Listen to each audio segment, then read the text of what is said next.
الحمد لله و الصلاة و السلام علی رسول الله، اما بعد. برادران و خواهران عزیز، میخواهم برای شما یکی از قصه های قرآنی را بیان کنم که در آن برای ما و شما عبرت خیلی بزرگ است. قصه یک مرچه‌ای که با یک رفتار نیکی خود مورد پسند پروردگار قرار گرفت و برای تمام بشریت تا روز قیامت عبرت گشت. قرآن برای تمام مسلمانان دستور زندگی و چراغ هدایت است. خداوند در آن قصه های بیان کرده است تا ما عبرت بگیریم.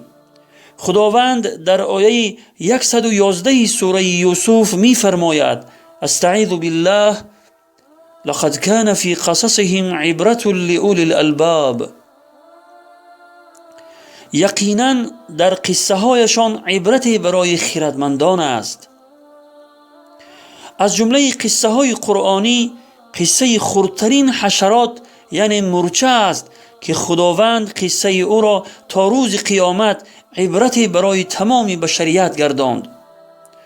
خداوند بر سلیمان پیامبر علیه السلام نعمتهای فراوانی عطا فرمود.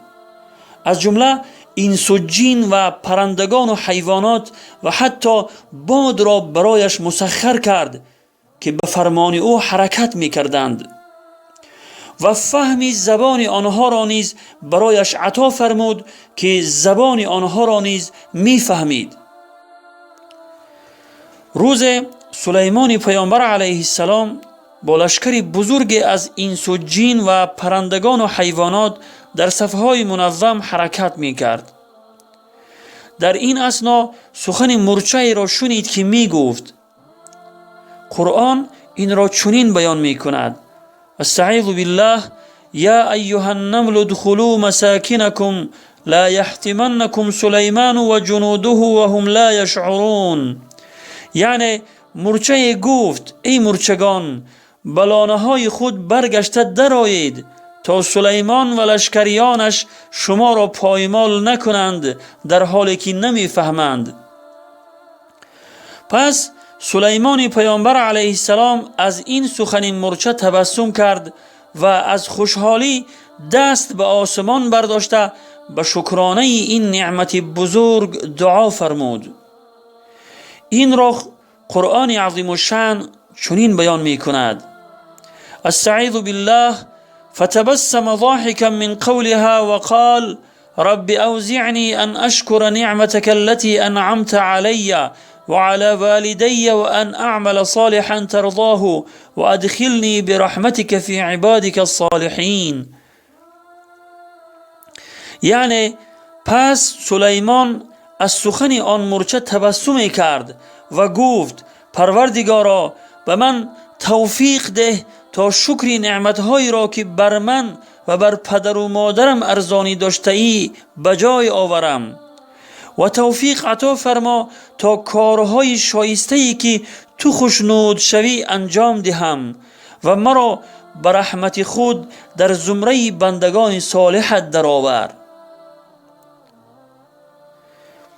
این قصه خیلی قصه کوتاه است و قهرمان اساسی آن هم خیلی حشرات خرد است، ولی خداوند در این قصه برای تمام بشریت درسها و عبرتهای زیادی گذاشته است که در کتب تفاسیر بیان شده است.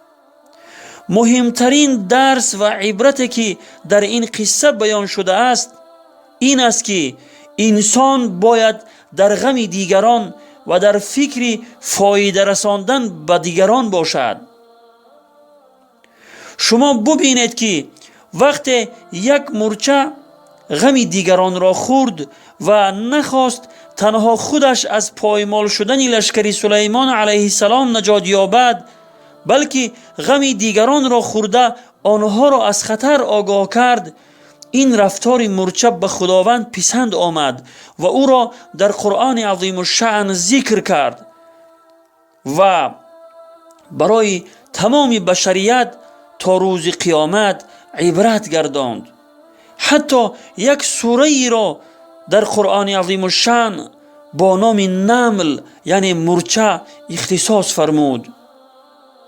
برادران و خواهران عزیز، در پی فایده رساندن به دیگران باشید، چون که پیامبر خدا صلی الله علیه و سلم می‌فرمایند احب الناس الی الله انفعهم للناس، یعنی محبوب ترین مردم نزد خداوند سودمندترین آنها برای مردم است. یعنی کسی که از همه بیشتر منفعت او به مردم میرسد در نزد خداوند محبوب ترین مردم است.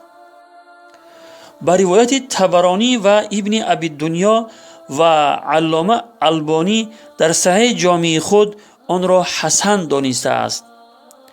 خداوند همه ما و شما را توفیق فایده رساندن به مردم را عطا فرماید و ما را از جمله محبوب ترین مردم بگرداند. آمین یا رب العالمین.